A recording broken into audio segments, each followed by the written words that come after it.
Hello, this is Eric Mattson from Good Luck Ugly, and yes, I am a real person, and we are about to discuss metal.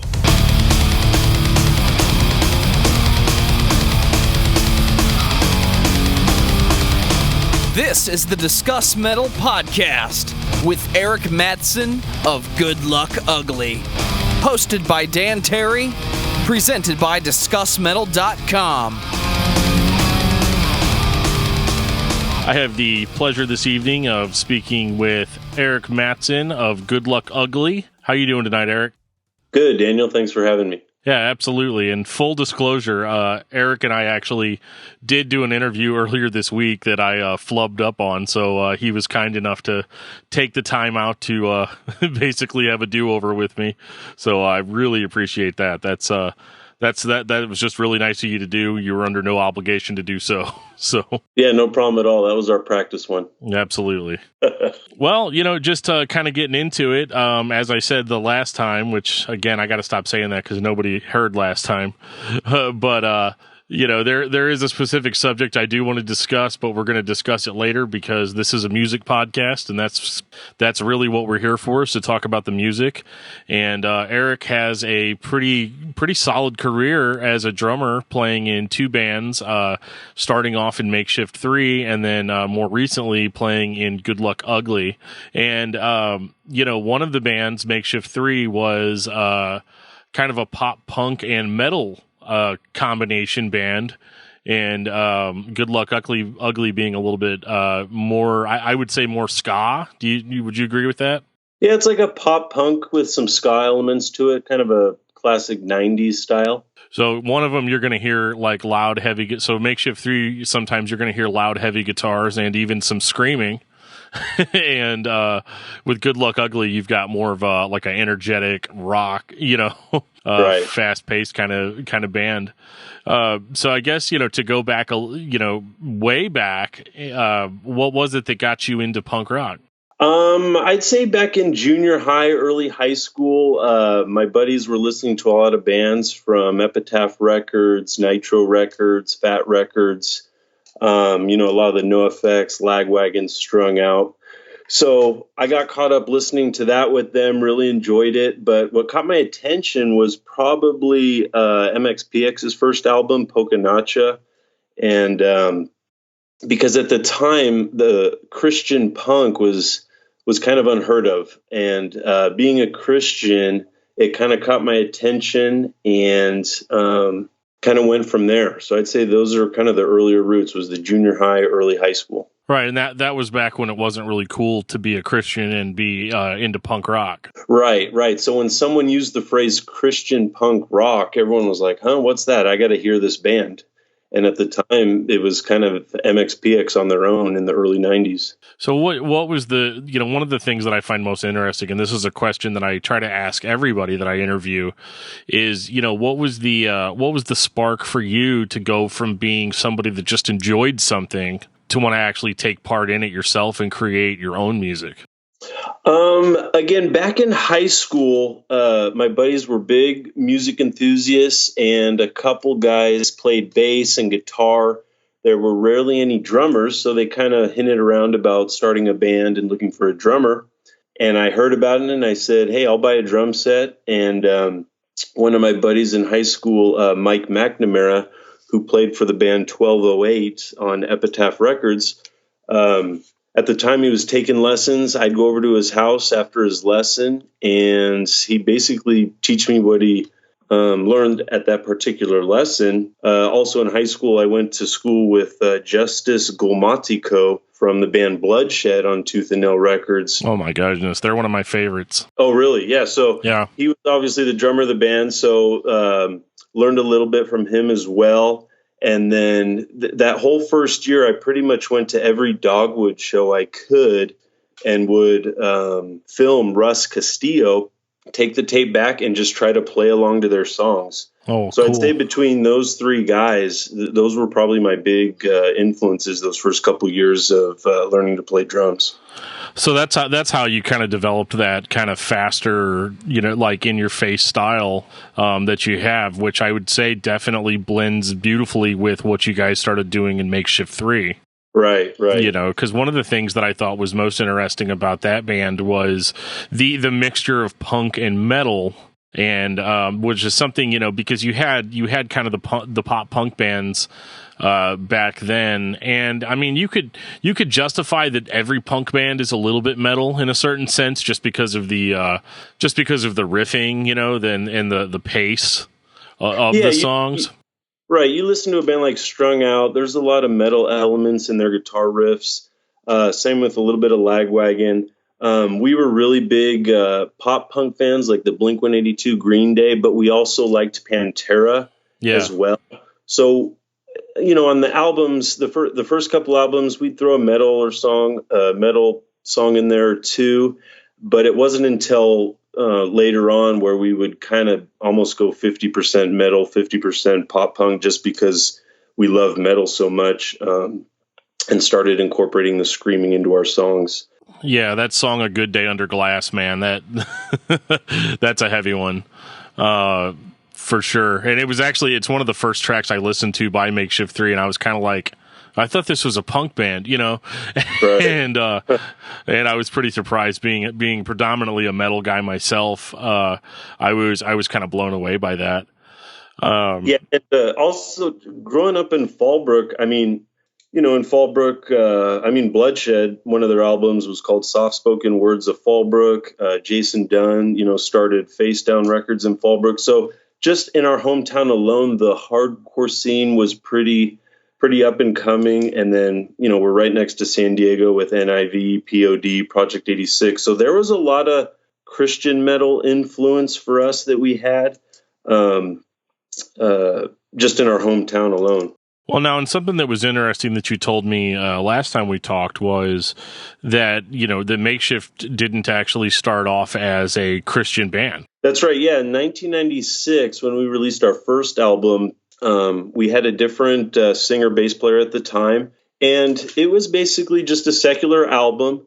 There was no Christian content into it. It was kind of more like a Dead Kennedys, Black Flag, kind of like a Vandals, early NoFX type sound. So by far, you know, that album is by far probably the most unique one of the four. Okay, yeah, that's the one I haven't heard. Because I don't think I can stream that anywhere. I don't know how easy it would be to get a physical copy of it. Because the first one that I've heard was Fuel for Life. Right. Yeah. Well, actually, after the first album, we went into Double Time Studios down in San Diego and worked with Jeff Forrest, who recorded and produced one of Blink-182 albums, and we put out an EP in '97 that actually caught the attention of Carrie Fairfield, who became our manager at the time, who used to work with Brandon Abel and Tooth and Nail Records. So she was pretty helpful in helping release probably that first album you've heard, the Fuel for Life album.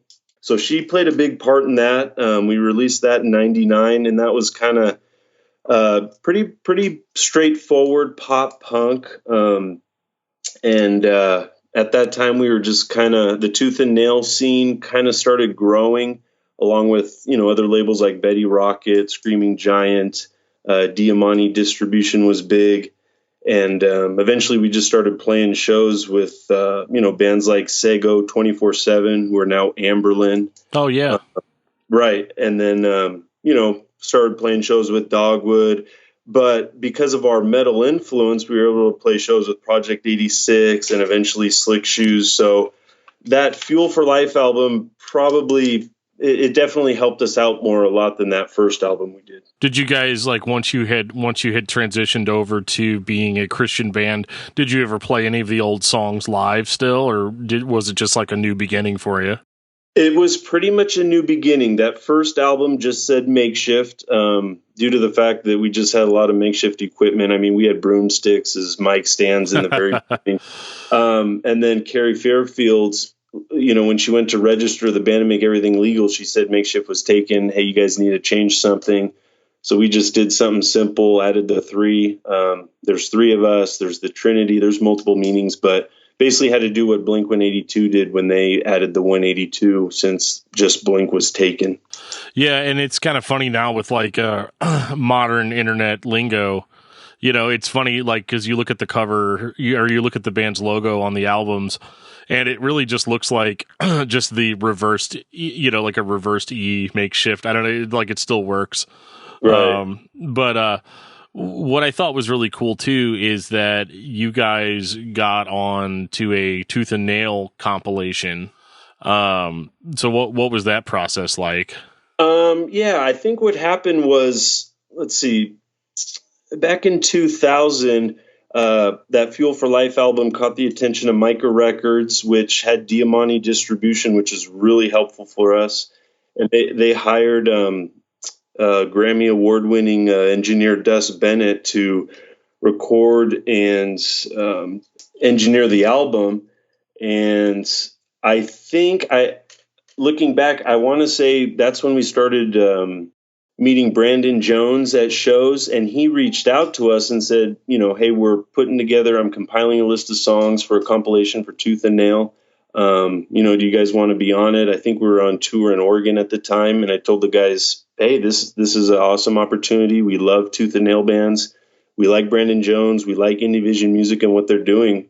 Dogwood was on it. Amberlin was on it. So it was just an awesome opportunity looking back at that one.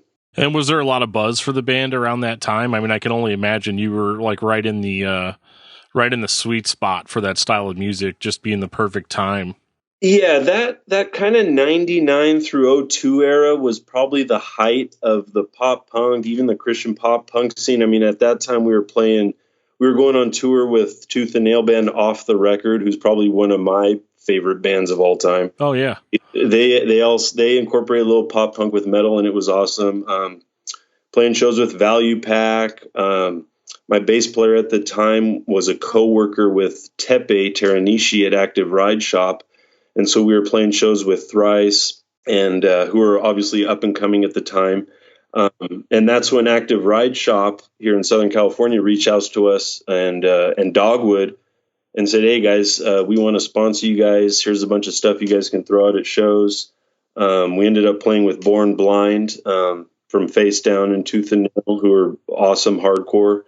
I remember one church flew us out to Washington to play a skate demo, played with Sick of Change from Betty Rocket. Too Bad Eugene. Those guys had members from Craig's Brother, and whose album was produced by Mike Herrera from MXPX. So yeah, that whole era at that time was, looking back, I would say definitely the height of pop punk and Christian pop punk. Yeah, so you guys were like right there, because I mean, some of those bands you're throwing out would go on to be, I wouldn't say huge. I don't think any of the bands from that era, except for like MXPX or Thrice, were ever going to get like as big as they, some of the other bands wouldn't have gotten as big as those bands, but that was just a really interesting time. I remember it being very fresh because, you'd have some bands, they would just play straight punk, but what you had was a lot of, like you guys did, mixed, a couple of different styles together in order to come up with a more original sound, as I would imagine that originality was kind of hard to find, because, the good part of that is that, yeah, you can get on better shows, but the bad part is that there's tons of like imitator bands out there at the time too, all trying to do this, trying to copy what's popular. But you guys didn't really do that. You guys went for a more original sound.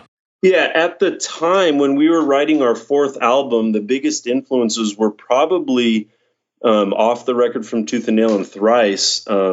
Just because Thrice did such an awesome job. I mean, they kind of had that, almost that Iron Maiden style to it that was so unique, very mature, but they were still super young. So they were probably, them and Off the Record, probably one of the biggest influences. I remember at the time, playing with PAX 217 from Forefront Records. Oh, yeah, I remember them. Yeah. And then, playing on the Vans Warp Tour, and basically just getting on compilations, aside from Brandon's, just getting on various compilations with Fat Records bands, Epitaph, Hopeless Fearless, like Strung Out, NoFX, Yellow Card, Good Riddance, Slick Shoes, Big Wig, Thursday, Mustard Plug, Bouncing Soul. So the compilation scene was big back then, just because people were still into the physical CDs.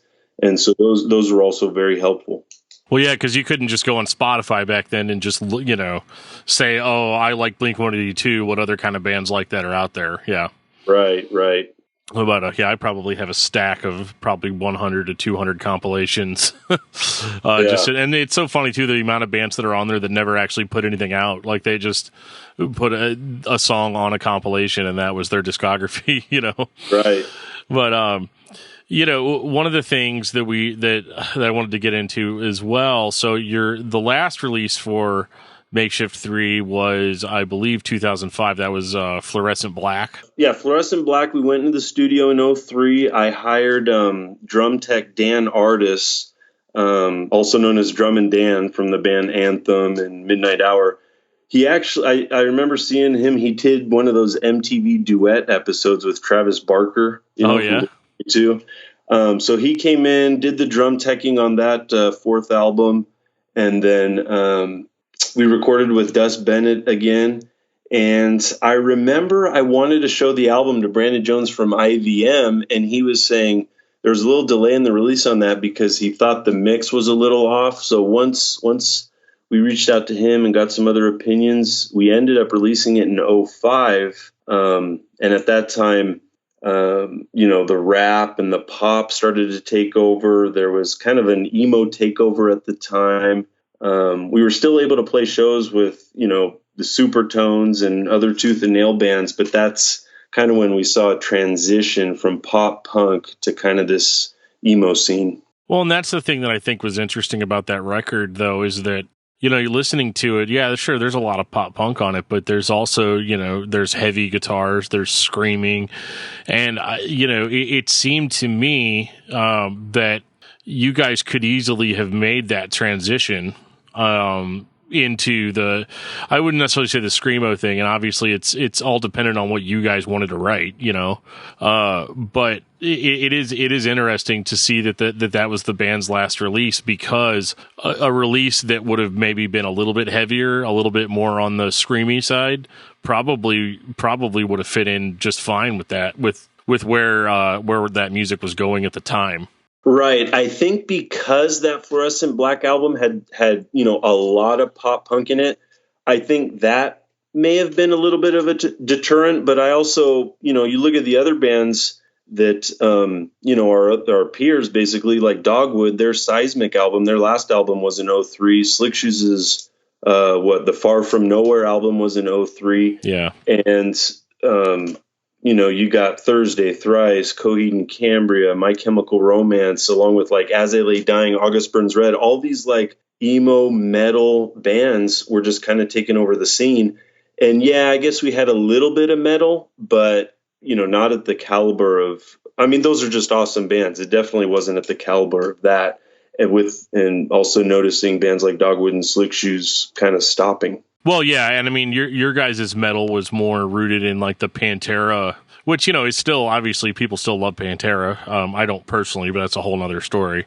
But right. You guys had, because one thing that I love about what you guys would do is there'd always be that like dime bag, almost like squeal, right, to cut off a song, start off a song. Yeah. Yeah, Jeff, our guitarist, loved Dimebag Darrell.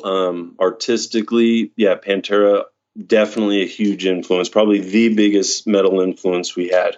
Now there was so that was the last release. So what happened, I guess, ultimately to the band after that release? I mean, other than, what you've already told me, which is that, obviously the pop punk scene was kind of the well was running dry, so to speak.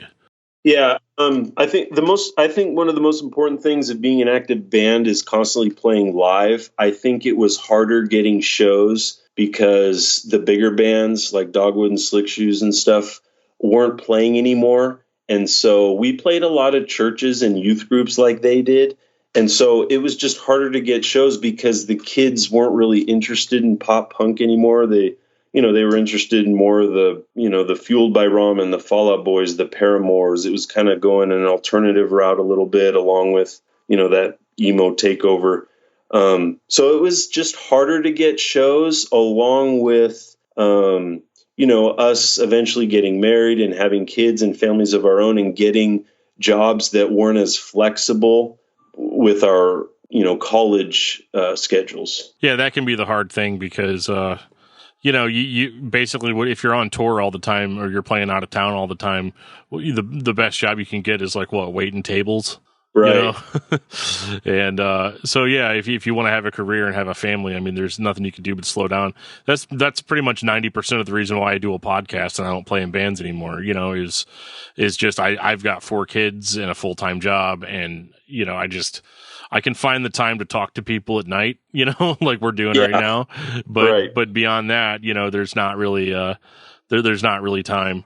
And so I totally understand that. But I think the interesting thing is that I guess it was in, and forgive me if I'm wrong, but I guess it was like 2018 you started kind of getting the itch again to play.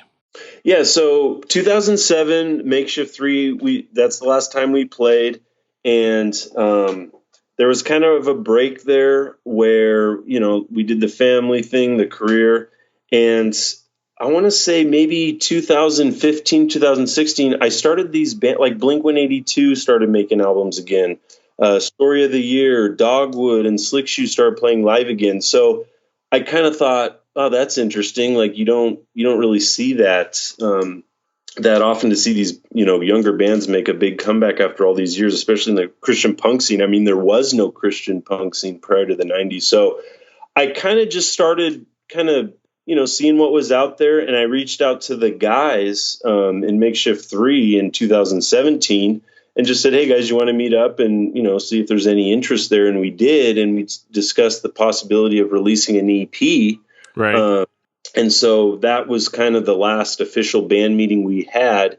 And in the meantime, they weren't interested in doing anything, full time or anything serious. So in the meantime, I started venturing out, looking for other bands and musicians to work with to see, how I could stay active. Sure. And that's how you got in touch with the guys from Good Luck Ugly. Right. I started playing with them in early 2018. And then we released an EP in July, started playing shows. We played with the Ataris at the Whiskey in Hollywood. We worked with Des Bennett again, 15 years later. Yeah. And did a full-length album called Side Hugs and Backstabs that we released, and started reaching out to the more modern Christian punk type bands like Mainsail, Heart Like War, and just started reaching out, and at this point just trying to get as many shows as we can.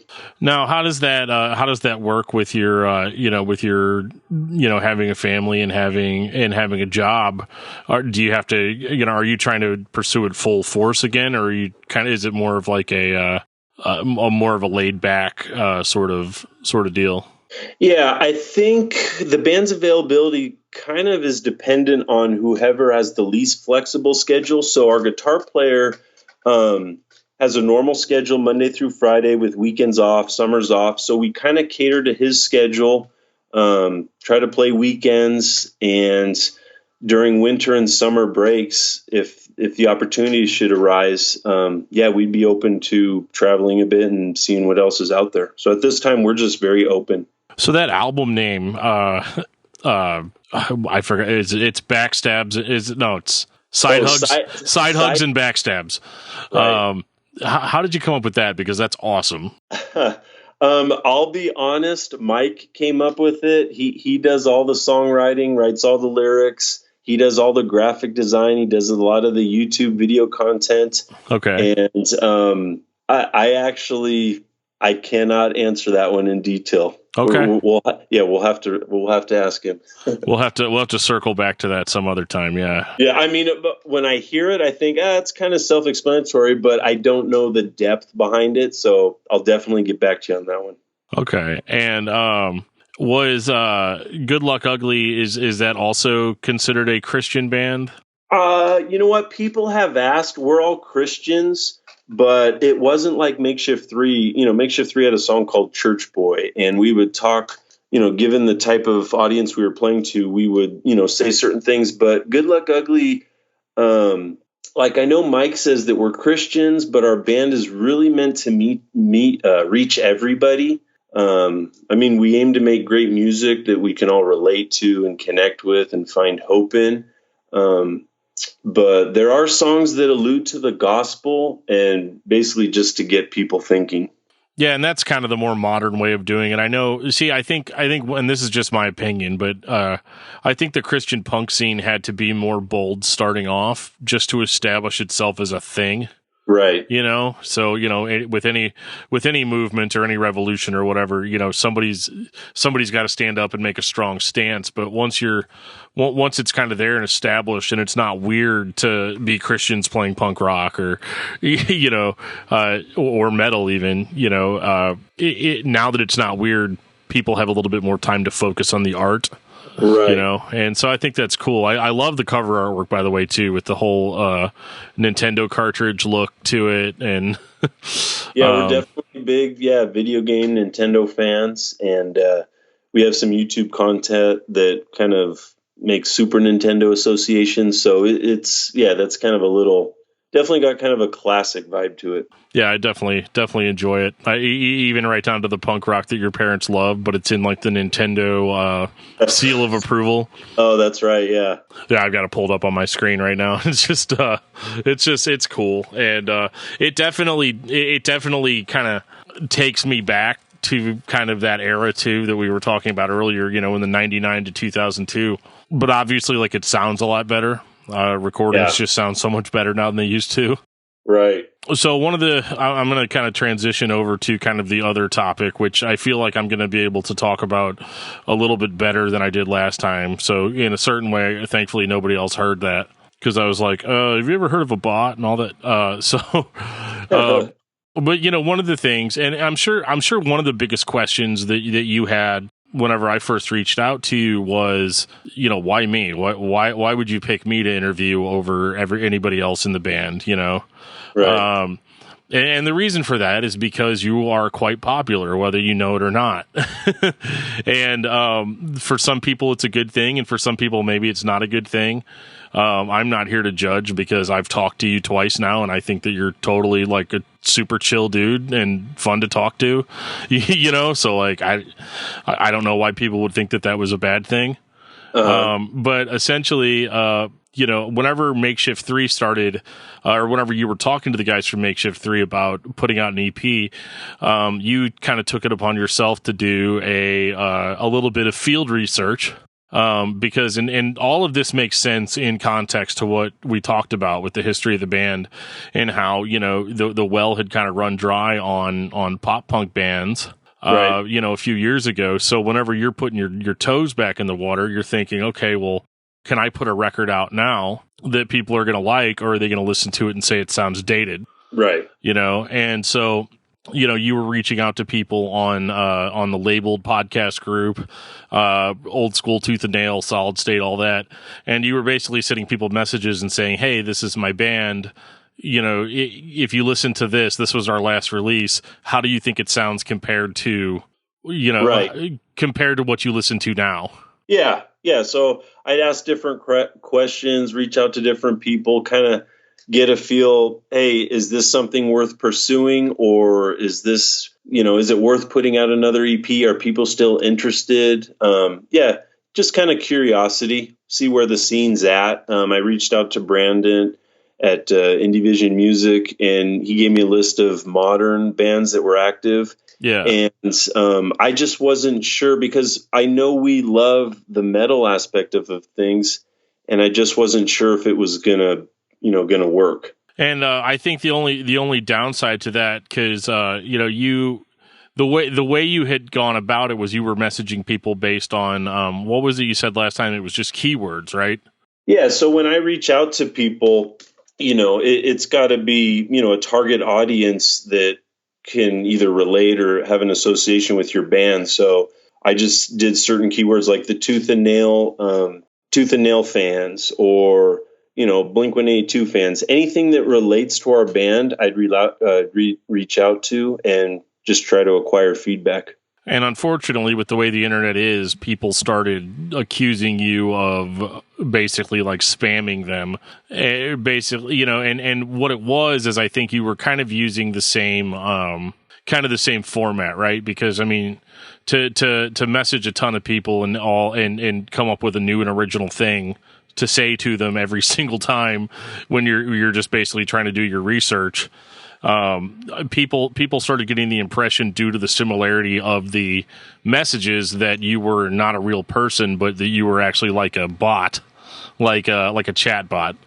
Yeah, that's an interesting observation, but I can kind of see that. Yeah, because it's like you said in our last conversation too, is that there is a what is it? Anytime you message a major page, like for instance, you sent a message to the Brutally Speaking podcast recently, okay, and I get those messages as well, and I bet as soon as you sent us that message, another message popped up that said, "Hey Eric, thanks for contacting us. Right. We'll get back to you soon." Right. So that instantaneous response, I when you try to message a band page that has 5 million likes on it, obviously they don't have time to respond to everything. So they have those bot things set up, I assume, because I've tried it before, and hey, let's get started, or hey, this and that. So when I see that instantaneous, to me, that's pretty conclusive of what it is. Right. Whereas in my case, obviously everything wasn't instantaneous like that. Right. Well, that was the whole thing is, people took it to a terrible level, and, I can only imagine what it was like for you, as I've dealt with similar things, the, so-called consequences of putting yourself out there. I would imagine that after a while, some of people's responses to you probably got either weird or just like angry. It was pretty much a combination of three. It was either three responses: one positive, one negative, or one neutral. Those were pretty much the three.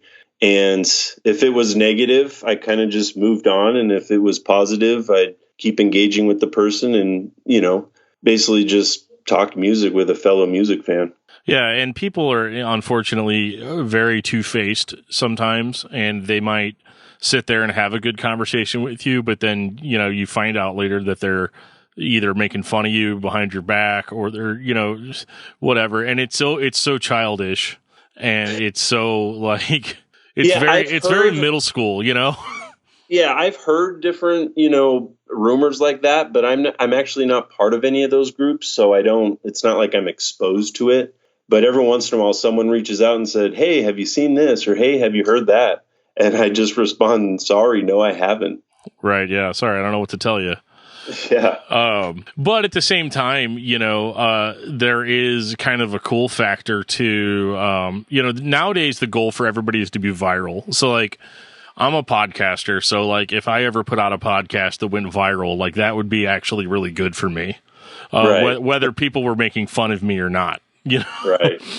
And you've kind of achieved that, even though that wasn't really your goal, which I think is kind of cool in a way. And again, that's kind of ignoring the more negative aspects of it. But, in talking to you, it looks like it doesn't affect you that much. And that makes me happy that you're not, just punching walls and stuff when you're at home, Right. I mean, it sounds like you're asking about makeshift 3 type stuff. Yeah, I don't do that anymore. Now that I'm in, Good Luck Ugly, I'm reaching out to booking agents, promoters. I'm trying to, book shows is kind of my main thing, and then assist with writing songs. So as far as makeshift goes, yeah, I'm not really, I'm not active with that. That band's just not active right now, either online or just as a band in general. Right. Well, and it's funny that people are still talking about it in forums and stuff almost 2 years later, like it was some big thing. And I think it's really just that, I guess not a lot of interesting things happen on some of those forums. So they just always go back to, let's just see what Eric's doing, or all that. But I think at this point, man, the best thing that you can do is just lean into it, be like, yeah, I did that, but you're not doing it anymore. And that's the thing. I've got a mind to reach out to the mods on some of those boards and just be like, you guys should let Eric back in. Like, he just wants to talk, and, yeah, again, like I hear a lot of things. I'm kind of curious to it, but I'm not exposed to it. So when you don't know what it is that's going on, you're just kind of oblivious to it. And, I just go about my business with my other band, but it is very interesting what I hear, what I mean? Like you mentioned some of these things, it's obviously very interesting because it's different. And, back in the 90s, early 2000, I didn't hear about, oh, did you hear about a guy in a band that does this? Like, I just, it's just very unique for me to hear, you mention these things. It's an interesting time period, and where everybody's going for the meme, everybody's going for the sarcastic response, and I think in the end that's probably a bad thing, but people are very entertained by it. But we just want that's 90% of the reason I wanted to have you on the podcast, in addition to talking about music, was just to give that sort of like, from the horse's mouth. I'm not a bot. I'm not out to get anybody. I'm not out to, if you don't want to check out my band, fine. It's one of those things. And I think people have given you a hard time, man. And I apologize for that. That's very sad, coming from a community that I'm a part of, Yeah, not at all. And again, I just don't really see it. So, I'm not in those groups. I would love to be in those groups and participate, but no, I'm just not in them. I think that that's about as far as we can really take it. And I think that, I'm excited to hear that there are, newer ska influenced bands coming out, because they were gone for such a long time. So for something like Good Luck Ugly, I think you guys have the potential to be unique in that, and not the biggest difference between now and back whenever the market was saturated is you guys probably don't have to put up with, being flooded in an oversaturated market. No, not at all. I mean, last month we played at the House of Blues here in Anaheim in their foundation room. And then on the main stage, Sublime played. So it was cool to kind of see, a similar 90s kind of ska punk type band still playing. And I think with this third album, I know Mike says he wants to incorporate some horns. So there's definitely going to be a little bit more ska influence on this third album. Oh, cool. Yeah, it's like perfect for guys our age, because it's like I would love to go see a ska band again. You know what I mean? Right. Like feel like I'm in high school for however long the show is, Right. Get a little bit of that youth back. But so what is... So Mike, he does the keyboard on there, but we're still a 3-piece, which is pretty rare for kind of a ska punk band. So this year, we're definitely throwing out the idea of possibly getting some horn players, maybe a second guitarist, and we'll just kind of see how it goes. That would be really coll. And so are you guys planning any big shows coming up, or thinking about touring at all? Yeah, we have a lot of shows booked at goodluckugly.com coming up, with more in the works. And then probably around February, March, we'll start planning our summer schedule and start reaching out to bands to see if anyone wants to join us. That would be super cool. That's some of my favorite memories, are seeing, 3 horn players up on stage and, Right. A punk rock band to back them up, Yeah. That was pretty much my whole childhood. So, you've definitely got the vote from me. But, is there anything, I'm trying to think of what else. I think we covered everything we covered last time. I think we did it. I think we did. All right. Well, Eric, I really appreciate you taking the time out. There's always potential on this show to do comebacks and stuff like that. And, it's been a pleasure talking to you, both times. And, this time, it'll be nice for the world to actually get to hear the conversation. Yeah, I appreciate you having me on the podcast, and had a good time. Awesome. Well, we will talk to you later, and hope everybody enjoyed hearing this. And there will be more to come from the Discuss Metal podcast.